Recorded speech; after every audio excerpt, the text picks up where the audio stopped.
The biggest mistake that people make is that they call them burn victims.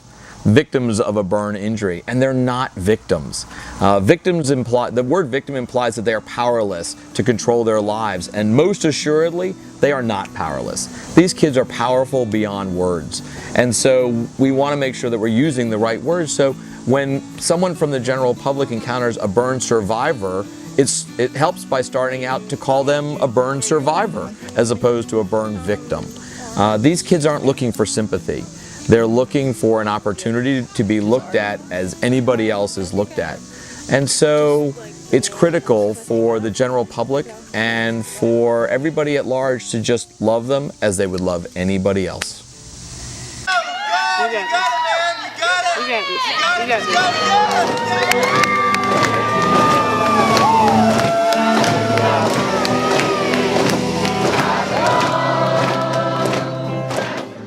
Burn Camp is a week-long residential summer camp program for burn injured youth between the ages of 6 and 17. It's only 1 week a year.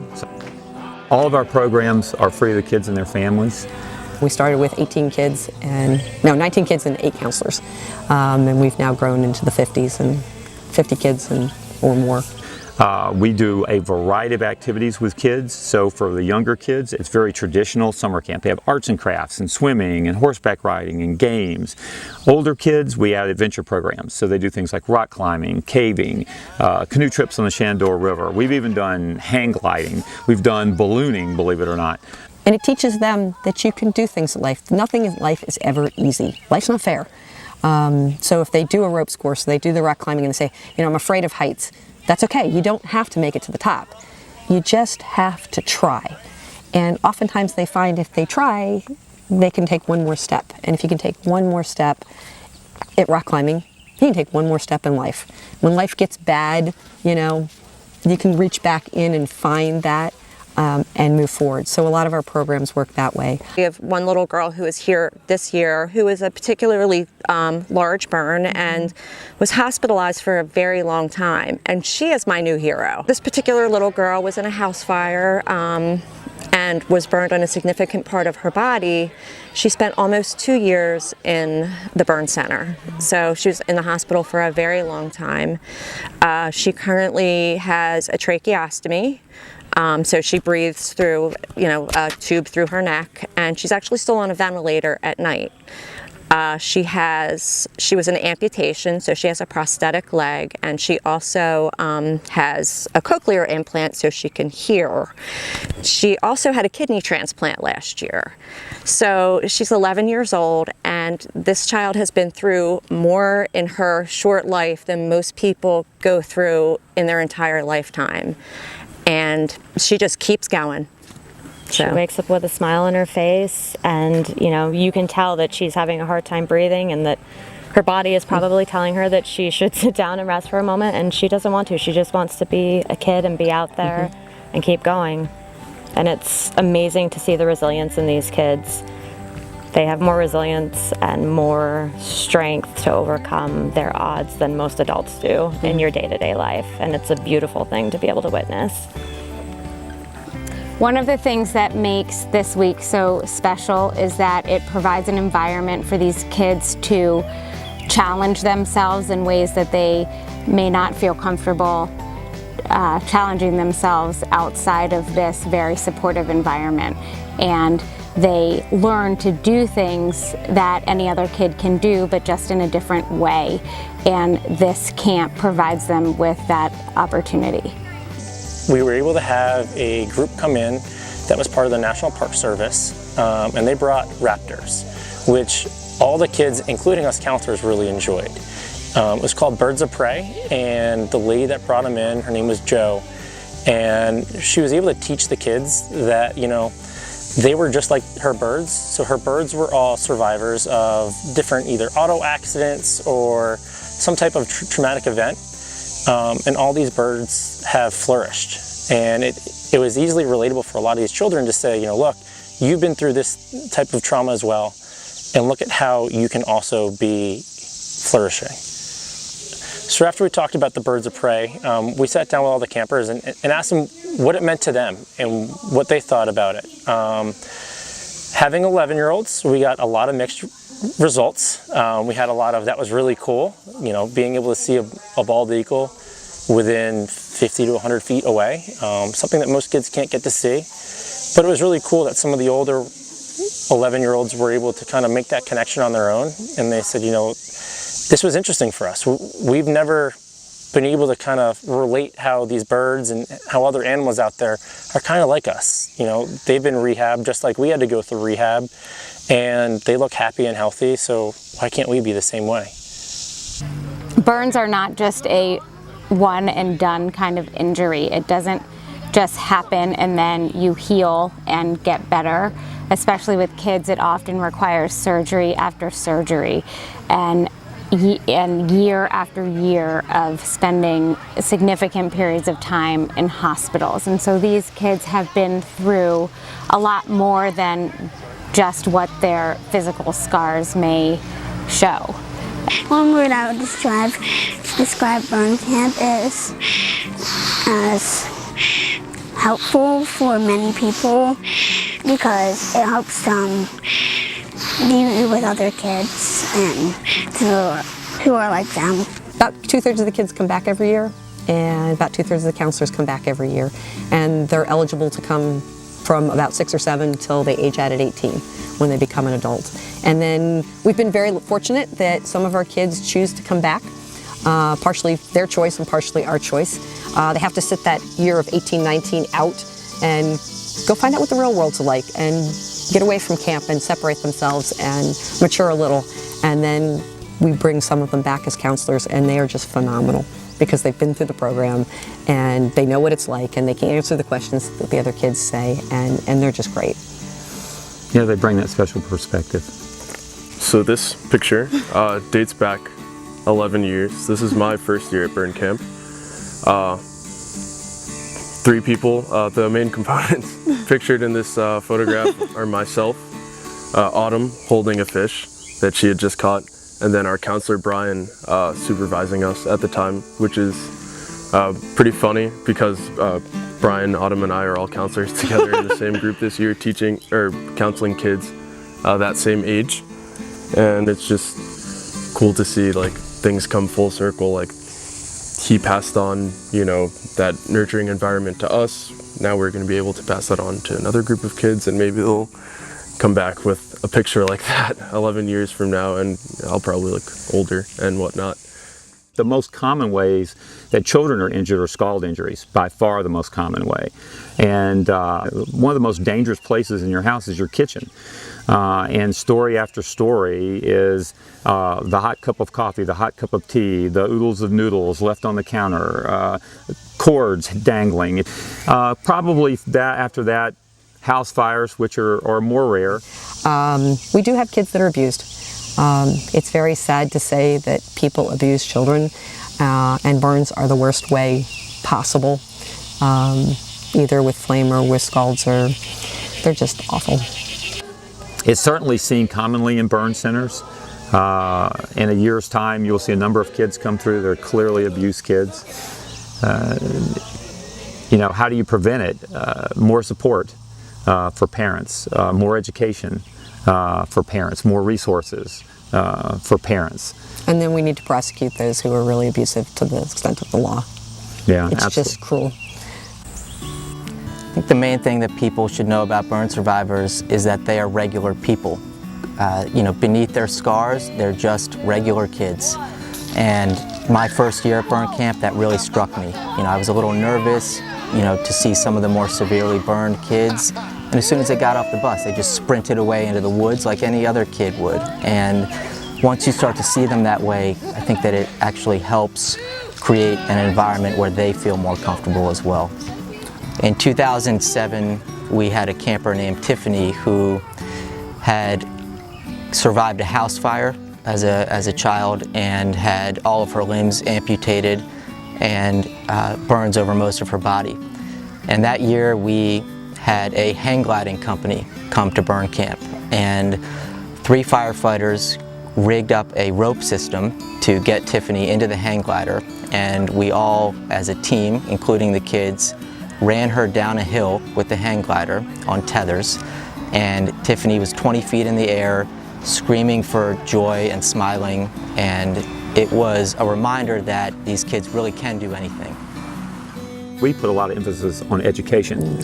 So all of our programs, our summer camp, our winter camp, big emphasis on education, reading, literacy, staying in school, and we actually have a small scholarship program, so we actually help kids after they age out of the program.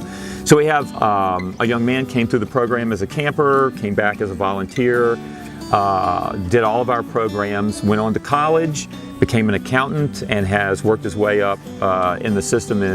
He actually met his future wife here at camp. They got married, they're having their second child. You know, it's the storybook, right? Everything's great. But just very recently, he said to us, he said, the only reason I went to college is because I thought you expected me to do that. And I'm like, what? He said, well, you were always talking about it, so I thought it was important to you, so that's why I went. I didn't have any plans to go to college. And that would be fine too, but I think how different his life would be if he did or did not go to college. We have a counselor who's a prosecuting attorney, and she actually is working in the pediatric unit these days, team these days, and so she's seeing a lot of stuff, and she's taken a little more interest in what's going on. And she has noticed that the kids sometimes have trouble reading, and we use our songbook, so she has made special copies of the songbook this year so each kid can take a songbook home. She also has started this book drive. She reaches out to various publishers and has them donate books, and the kids can come down and pick as many books as they want and take as many books as they want home. Some of them read them during camp, some turn them back in, comic books, those kinds of stuff, and the kids really like that. So I started the book program here because I noticed as a counselor to a lot of the younger kids that they couldn't follow along at mealtime when we were singing because they couldn't read the lyrics in the songbooks. A lot of these kids read well below their respective grade levels, and I wanted to provide them with books here that they associate with the positive experience of camp and not necessarily with school, and hopefully foster more pleasure reading by sending them home with books. And so throughout the year, I write to publishers and collect donations from individuals so that when it comes around for camp time, we can say to the kids, take as many books home as you can carry. And a lot of them probably don't have any books to call their own at home. So hopefully over the years, they build a little library or little bookshelf in their rooms at home, and it helps spur a little bit of reading. We can't fix them completely in 1 week of camp, but it's just one more thing that we can put in their toolbox that hopefully will help them at least a little bit the rest of the year. You know, for us, my idea of a successful human being is a person who can take care of themselves. That's my whole definition. So whatever you do, if you can take care of yourself, you're successful. You don't have to put a bunch of letters behind your name or have any particular salary range or whatever. You can take care of you, you're successful. And that's what we try to make all our kids. We try to make them self-sufficient and successful. When I started, there was a young girl named Ashley, and Ashley had significant burns to her face and lost most of the digits on her hands. The thing that I noticed about her is I thought she was going to be restricted in the things that she could do. And we started doing the high ropes where the children climb the trees and they horseback ride, and I found that it was quite the opposite. This young lady would fly up the trees, this young lady could canoe, she would horseback ride, and at home she jumped her horses. Once I saw this and how they respond to each other and the children love on each other, that right there reminds me every single day that the problems I have are so insignificant compared to what these children have accomplished. It's been very special for me to be here like other kids, just because nobody's staring at me anymore like they do at most places. It's been exciting that I get to meet other burn survivors, and that I get to meet some new friends that I've never met before, and some people that have the same burn and same scars as me on the same place, like me and Carlos.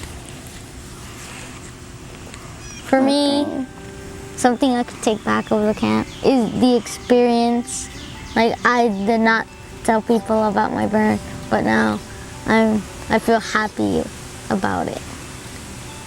My little kids need to know that there are other people out there that are like them, that there just are other people who have scars and that they can get by and can do things. My middle schoolers, they're middle school kids, they're just tough. Everybody picks on everybody for everything, and your burn scar is just one more thing. And then we found that the teenagers need to find out, you know, can they get married? Can they have a life? Can they have a relationship? Can they get a job? And the answer is absolutely yes, they can. They just have to try. And they do a really good job. And after 30 years, we now know that for a real fact, that they can get out there and do stuff. We have nurses and auto mechanics and accountants and all kinds of stuff. All kinds of stuff, yeah. Doing well. Being at burn camp has helped me to understand how other burn survivors feel about their burn scars. Because for me, I don't remember how I was burned. I was 2, so I was really young and I don't remember anything. And so growing up with a scar has always been sort of like a birthmark for me.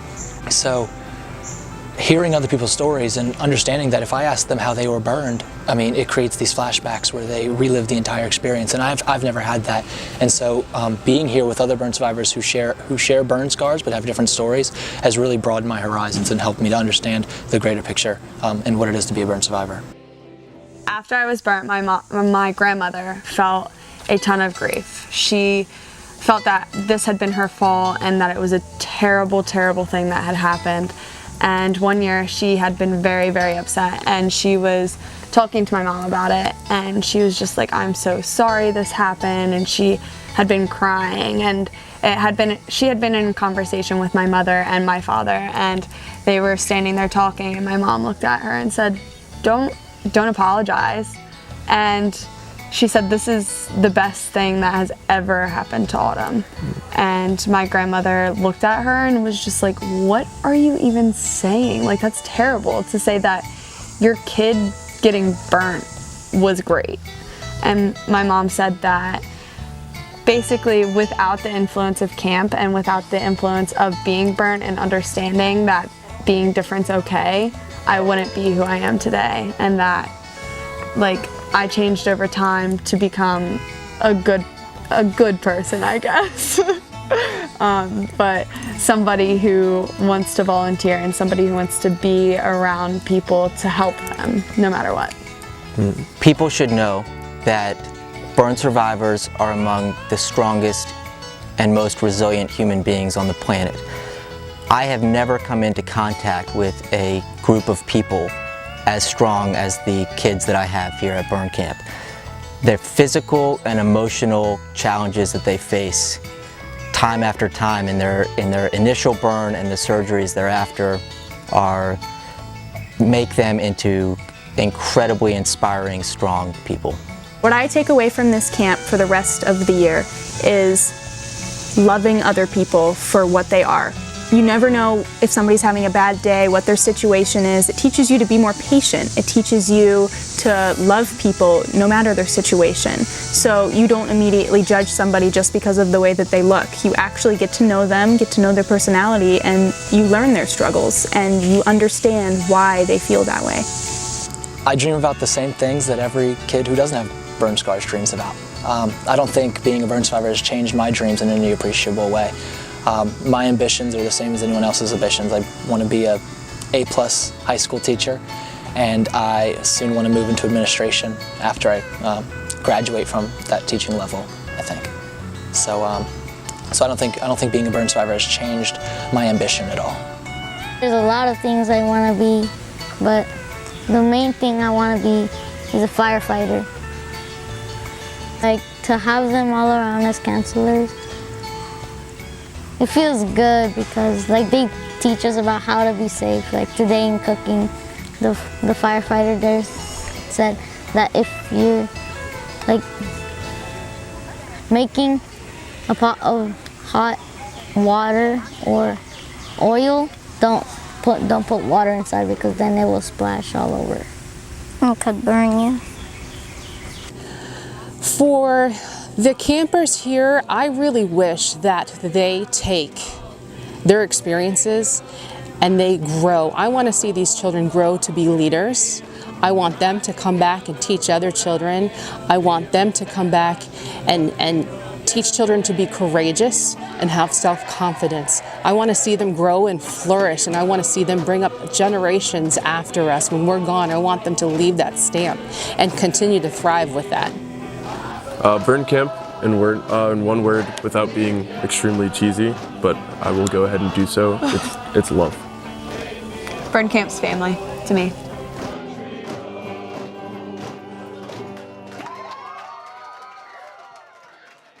We learned about burn camp because our sister got involved, our older sister Eden. She is now a physician, and she got involved one summer when she was interning at Children's National Medical Center. And she did an internship that included a rotation through the burn unit, and one of the nurses there was a counselor at burn camp. So she started doing it, and then I started doing it, and then Michael started doing it. There hasn't been a year when all three of us have been here yet, but we're hoping someday. I think we have about 20 years between us. Well, hang on. Oh yeah, the golf cart. Can you call me Mike? Sorry. If I only had one word to describe burn camp, it would be awesome. If I only had one word to describe burn camp, it would be exciting and fun. Well, I had two, but I combined them, so does that count?